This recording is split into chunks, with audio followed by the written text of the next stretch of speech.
മൃദുല ഇന്ന് നമുക്ക് എത്ര വീക്കായി വയ്യല്ലേ? ഞാനും കൊച്ചും പഠിച്ച നമ്മുടെ അംഗൻവാടി. ജീവിതത്തിൽ ആദ്യമായി കൊച്ചുതേ സാമ്പാർ വെക്കാൻ പോവുകയാണ്. ഞാൻ കഴിക്കുന്നില്ല, നീ കഴിപ്പിക്കുന്നില്ല. മൃദുല ഇന്ന് നമുക്ക് എത്ര വീക്കായി? മൃദുല എണ്ണ കേട്ടോ എത്ര വീക്കായെന്ന്. 10 കഴിഞ്ഞു. 10 ആഴ്ച. അത് കണക്കിന് നിന്റെ അമ്മയച്ഛനും വന്നപ്പോഴും അന്ന് ആദ്യ ദിവസം അവരടുത്ത് പറയുന്നതിന് മുന്നേ അച്ഛൻ അമ്മയടുത്ത് പറഞ്ഞു ആർക്ക് വിശേഷം ഉണ്ടോ എന്ന് തോന്നുന്നു. എന്ന് ഒരു ദിവസം വീട്ടിൽ വന്നേരാണ്. എന്നാ എന്റെ മുഖത്ത് പെട്ടെന്ന് അത് നീരായിട്ട് അറിയാൻ പറ്റുന്നു. മുതൽ കുറച്ചും കൂടി ഇപ്പൊ വണ്ണം വെച്ച് കവളൊക്കെ വയറും ഇച്ചിരി ശരീരം ഫുള്ള് വെച്ച് നേരത്തെ ഇട്ട ടോപ്പും കാര്യങ്ങളൊന്നും ഇപ്പൊ കേറത്തില്ല ഇല്ലടാ. അല്ലെങ്കിൽ ഇപ്പൊ എനിക്ക് ലൂസ് ഇടാനാ ഇഷ്ടം. ലൂസ്. ഇപ്പൊ നമ്മള് ഹോസ്പിറ്റലിൽ പോകുന്ന കാര്യം എന്ന് പറഞ്ഞാൽ അവക്ക് വയ്യ. 2 ദിവസം കൊണ്ട് ഭയങ്കര ഫീവറും ഇന്നലെ രാത്രിയൊക്കെ ഒട്ടും വയ്യായിരുന്നു. അപ്പോൾ അതുകൊണ്ട് കാണിക്കാൻ വേണ്ടി പോകും. അത് അല്ലെങ്കിൽ നമുക്ക് മരുന്ന് കൊടുക്കാന്ന് വെച്ചാൽ അങ്ങനെ മരുന്ന് കഴിച്ചുവിടല്ലോ ഡോക്ടർ കറക്റ്റ് പറയാതെ. അതും ഈ ടൈമിൽ നമ്മൾ മരുന്നൊന്നും അങ്ങനെ കഴിച്ചുവിടും. അവർ പറഞ്ഞായിരുന്നു ഛർദിലിനുള്ള ഗുളിക മാത്രം, പിന്നെ മറ്റേ വൈറ്റമിൻ ഇല്ലേ, വൈറ്റമിൻ മാത്രം, ഫോളിക് ആസിഡ് മാത്രമേ കഴിക്കാവൂ, വേറെ ഒന്നും കഴിക്കരുതെന്നാണ് പറഞ്ഞേക്കുന്ന ഡോക്ടർ. മുതലേക്ക് ഒരു ഫയലൊക്കെ എടുത്ത് കേട്ടോ. നമ്മൾ ഹോസ്പിറ്റലിൽ പോയിരുന്നാണ് മഞ്ഞക്കാട് സംഭവങ്ങളൊക്കെ എടുത്ത് അതെല്ലാം ഒരു ഫയലിലാക്കി. ഈ ഫയലിലാണ് ഇങ്ങനെ ഓരോ ആശുപത്രി പോകുമ്പോൾ ഇത് കൊണ്ടുപോകണം. പിന്നെ മൃദുല എന്ന് പറഞ്ഞാലേ ഗായ്സ് വേറെ കോടി എന്ന് പറഞ്ഞാൽ ഇയാള് രാത്രിക്ക് ചിരിക്കുകയും കരയുകയൊക്കെ ചെയ്യും ഗായ്സ്. എനിക്കറിയത്തില്ല, ഞാൻ ആദ്യമായിട്ട് മൃദുല കാണുന്ന ഞാൻ എനിക്ക് പേടിയായി പോയി. ഒരു കോമഡി ഒരു സംഭവം ഇട്ടേ, ഒരു വീഡിയോ, ഒരു ഇത് ഇട്ടിട്ടെങ്കിൽ ഇവളങ്ങ് ചിരിച്ചങ്ങ് കരയുക. സീരിയസ് ആയിട്ട് കരയുക, ചിരിക്കുക. ഞാൻ എനിക്കങ്ങ് പേടി. ഞാൻ എന്തുവാടി എന്ത് പറ്റി എനിക്ക്?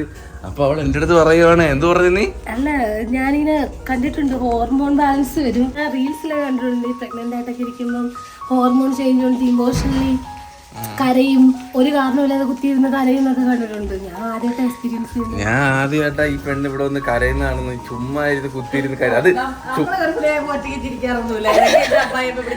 ഒറ്റയ്ക്കല്ല, ചിരിച്ചത് വീഡിയോ കണ്ടിട്ടാ എനിക്ക് അന്നേരം കരച്ചില് വന്നു. അമ്മ കരഞ്ഞ എന്തിനാണെന്നറിയാമോ? ഒരു കോമഡി വീഡിയോ ഇട്ട് അത് കണ്ട് ചിരിച്ച് പിന്നെ അങ്ങ് കരഞ്ഞ്. സങ്കടം വന്നു ഇങ്ങനെ ഒഴുകുക കണ്ടിരുന്നു. ഉറക്കത്തിലൊക്കെ ഇപ്പൊ ഭയങ്കര ബുദ്ധിമുട്ടാണ്. നേരത്തെ കണക്കല്ല, പെട്ടെന്ന് ഉറങ്ങത്തില്ല. തിരിഞ്ഞും മറിഞ്ഞും. എങ്ങനെയുണ്ട് പ്രഗ്നൻസി ഒക്കെ എൻജോയ് ചെയ്യുന്നുണ്ടോ? അല്ലാണ്ട് ഫസ്റ്റ് എക്സ്പീരിയൻസ് എനിക്ക് തോന്നുന്നു ഈ 3 മാസത്തെ ഒരു ബുദ്ധിമുട്ടായിരിക്കും. ഇപ്പൊ ഛർദിൽ കുറഞ്ഞല്ലോ. അത് ഗുളിക തന്നെയുണ്ട്. ഇപ്പൊ എല്ലാരും പറയുന്നത് ഛർദിലെ ഗുളിക തിന്നുകൂടാന്ന് പറയുന്നു. ഞാൻ അതുകൊണ്ട് ഇപ്പൊ 2 ദിവസമായിട്ട് തിന്നുന്നില്ല. പക്ഷെ എന്നാലും കുഴപ്പമില്ല. ഹായ് ഗായ്സ്, നമ്മളിതേ ഹോസ്പിറ്റലിൽ വന്നിട്ട് ഇവിടെ വെയിറ്റ് ചെയ്യണ സുഹൃത്തുക്കളെ. ഇവക്ക് മറ്റേ ഇല്ലായിട്ടെന്തോ ഇമ്മ്യൂണിറ്റി മറ്റേ വാക്സിനേഷൻ അല്ലേ? അല്ലല്ല, ഒരു ഇഞ്ചക്ഷനും എടുക്കണം. അതുപോലെ തന്നെ ഇവിടെ നമ്മൾ രജിസ്റ്റർ ചെയ്യണം. നമ്മൾ എവിടെയാണോ താമസിക്കുന്ന അതിൻ്റെ അടുത്ത ഹോസ്പിറ്റലിൽ പ്രഗ്നൻസി രജിസ്റ്റർ ചെയ്യണം. പിന്നെ അവിടെ അംഗനവാടി പോകണം.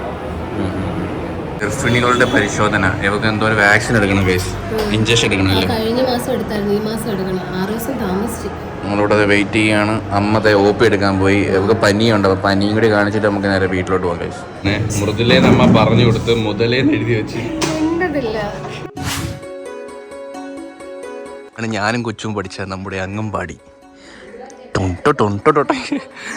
ഇവിടെയാണ് കേട്ടോ ഞാനും കൊച്ചും വന്ന അംഗൻവാടി. നമ്മളിവിടുത്തെ അംഗൻവാടി ഇതാണ്. അപ്പോൾ ഇവിടുന്ന് നമുക്ക് രജിസ്റ്റർ ചെയ്യണം അവർക്ക്. അപ്പം ഇവിടുന്ന് എന്തൊക്കെയോ എനിക്ക് അറിയത്തില്ല. അവിടെ നിന്ന് പറഞ്ഞാൽ ഗവൺമെൻറ് ഹോസ്പിറ്റൽ, നമ്മൾ ഗവൺമെൻറ് ഹോസ്പിറ്റലിലോട്ടോ പോകുന്നത്. അതിൻ്റെ ഡീറ്റെയിൽസും പറയാം.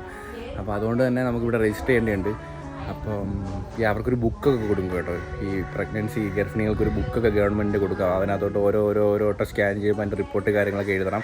അതുപോലെ ഇവിടുന്ന് എന്തൊക്കെ ഫുഡോ എന്തൊക്കെ കാര്യങ്ങളൊക്കെ ഉണ്ട്. അപ്പോൾ അത് നമ്മളിവിടെ അംഗൻവാടിയിൽ നിന്ന് രജിസ്റ്റർ ഒക്കെ ചെയ്യണം. അപ്പോൾ അതിന് വേണ്ടി വന്നിരിക്കുകയാണ്. ഇതാണ് അംഗൻവാടി. അമ്മയും മൃദുല അകത്തുണ്ട് കേട്ടോ. ഗായ്സ്, അങ്ങനെ നമ്മളിതേ ഹോസ്പിറ്റലിലൊക്കെ പോയിട്ട് വന്നു കേട്ടോ. എന്നിട്ട് നമ്മൾ അംഗൻവാടി പോയി. നമ്മൾ പഠിച്ച അംഗൻവാടി നമ്മളന്ന് ഞാനും കൊച്ചും പഠിച്ച അംഗൻവാടി. അതേ ടീച്ചർ തന്നെ അവിടെ ഇപ്പോഴും ഉണ്ട്.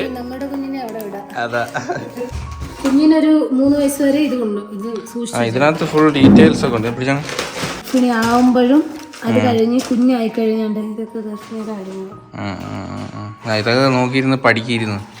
പിന്നെ കാര്യം ഈ അംഗൻവാടി എന്തു നമുക്ക് തന്നെ ഇതൊക്കെ എന്ത് സംഭവം? ഞാൻ ഇതൊക്കെ ആദ്യമായിട്ട് എല്ലാ മാസവും കിട്ടും.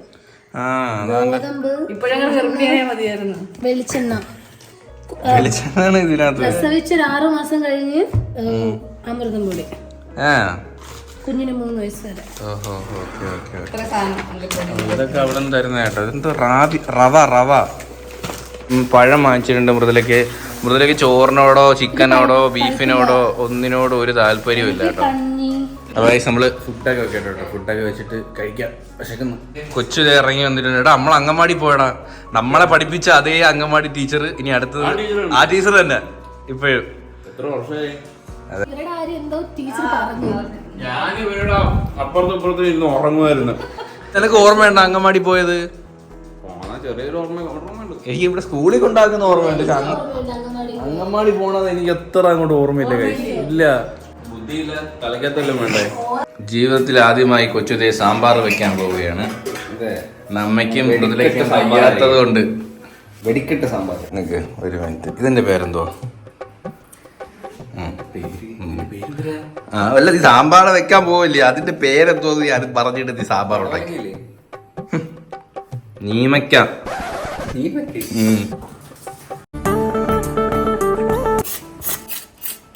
ഇതെന്തരാന്നറിയാവോ? ചേന. ഓ നാച്ചുറാലിറ്റി.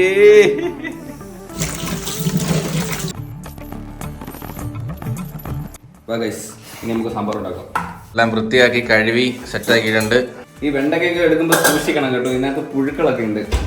നമ്മൾ കെയർഫുൾ ആയിട്ട് കട്ട് ചെയ്യണം. എന്നിട്ട് കട്ട് ചെയ്തിട്ട് നമ്മൾ നോക്കണം. ഇങ്ങനെ കൂട്ട കണ്ടിട്ട് ഇങ്ങനെ നോക്കണം പുഴു ഉണ്ടാകുന്നത്. ഈ വെജിറ്റബിൾസിൽ പുഴു നല്ലല്ലേ? എന്നാ നീ തിന്നോ പുഴുവിനെ പുറക്കി. എനിക്ക് വേണ്ട എന്തായാലും. എങ്ങനെ സാമ്പാർ എങ്ങനെ സാമ്പാർ ശീലങ്ങളൊന്നും മറക്കത്തില്ല. എങ്ങനെ സാമ്പാർ വെക്കുന്നതെന്ന് അറിയോ? സാമ്പാർ ആദ്യം ഇത് വെക്കണം. വെള്ളം ഒഴിക്കണം. ഇത് വേവിക്കണ്ടേ? ആദ്യം വേവിക്കണം. ഉപ്പും മഞ്ഞപ്പൊടി ഉപ്പ് ഇട്ട് വേവിക്കും ആദ്യം. അല്ലേ? അമ്മ എല്ലാം കേട്ടോണ്ട് നിന്നിട്ട് അനങ്ങുന്നില്ലടാ. ഞാൻ പറഞ്ഞുതരാം. ഞാൻ ആദ്യം പറയാം. അത് കറക്റ്റ് ആണെങ്കിൽ നിങ്ങളുടെ സഹായം എനിക്ക് വേണ്ട. ഫസ്റ്റ് വെള്ളം ഒഴിക്കണം. എന്നിട്ട് മഞ്ഞപ്പൊടി ഉപ്പ് ഇട്ടിട്ട് അടച്ചു വെച്ചിട്ട് വേവിക്കണം. എന്നിട്ട് വെന്ത് കഴിഞ്ഞിട്ട് മാറ്റി വെച്ചിട്ട് ചട്ടി എടുത്തിട്ട് മുളക് പൊടി മഞ്ഞപ്പൊടി ഇട്ടില്ലേ ആദ്യം? അത് പറ ആദ്യം ഇട്ടത്. കടുക് വറുത്തിട്ട് അത്രയല്ലേ ഉള്ളു. തോരൻ പരിപ്പിട്ടില്ല. അയ്യാ മറന്നുപോയി. കടുക് വറുക്കുന്നതിൽ എണ്ണ, പിന്നെ കടുക്,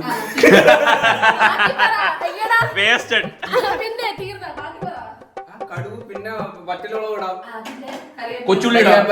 കൊച്ചുള്ളി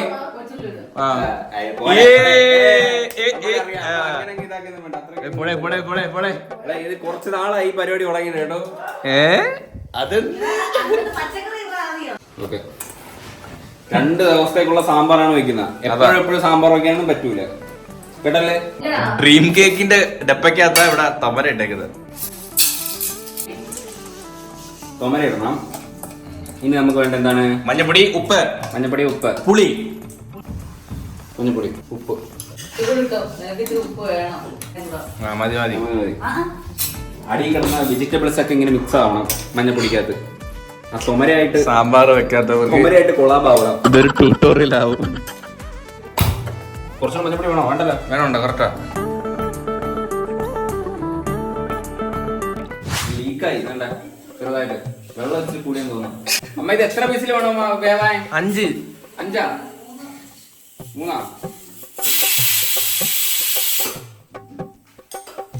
അമ്മ കളിക്കുന്ന 3 വിസിൽ ഇപ്പൊ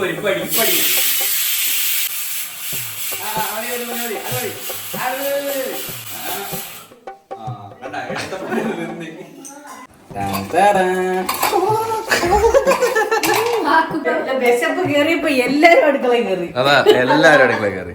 മുളക് പൊടി,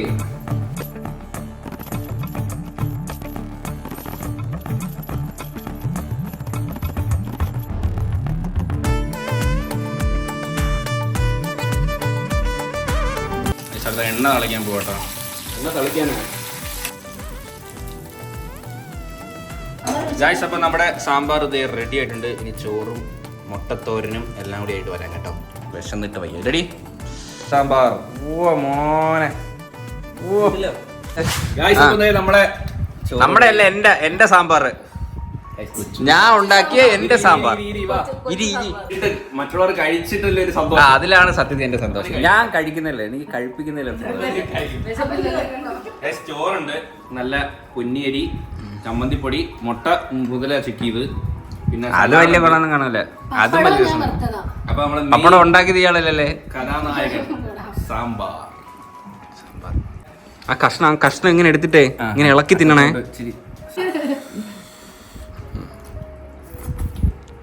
എങ്ങനുണ്ട്? അടിപൊളിയല്ലേ? തിന്നെ പൂത്തി കൊറ. ഇവര് തിന്നിട്ടൊരു 10 മിനിറ്റ് കഴിഞ്ഞിട്ട് ഞാൻ തിന്നത്തുള്ളൂ കേട്ടോ. വല്ല കുഴപ്പമുണ്ടെങ്കിലേ. അടിപൊളിയല്ലേ?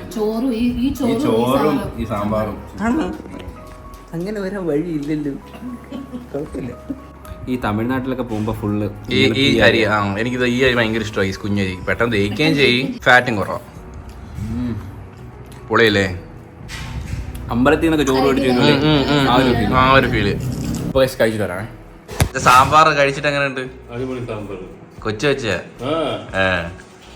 എന്തെങ്കിലും പറഞ്ഞു കൊടുത്തായിരുന്നു?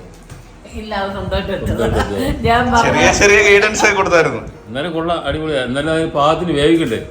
അച്ഛൻ ഇത് കഴിച്ച് കഴിഞ്ഞ് കയ്യെ എടുത്തപ്പോഴാണ് ഞാൻ ഓർത്തത്.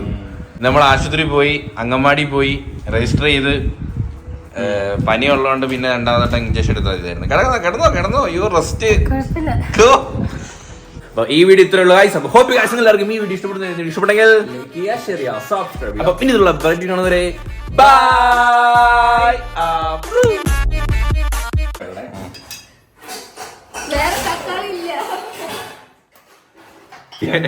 സാമ്പാർ വെക്കണോ കഞ്ഞിയും കറിയും കളിക്കണോ? അമ്മ രാവിലത്തെ കടലക്കറി ഇല്ലേ, എനിക്കത് ഓ നാച്ചുറാലിറ്റി.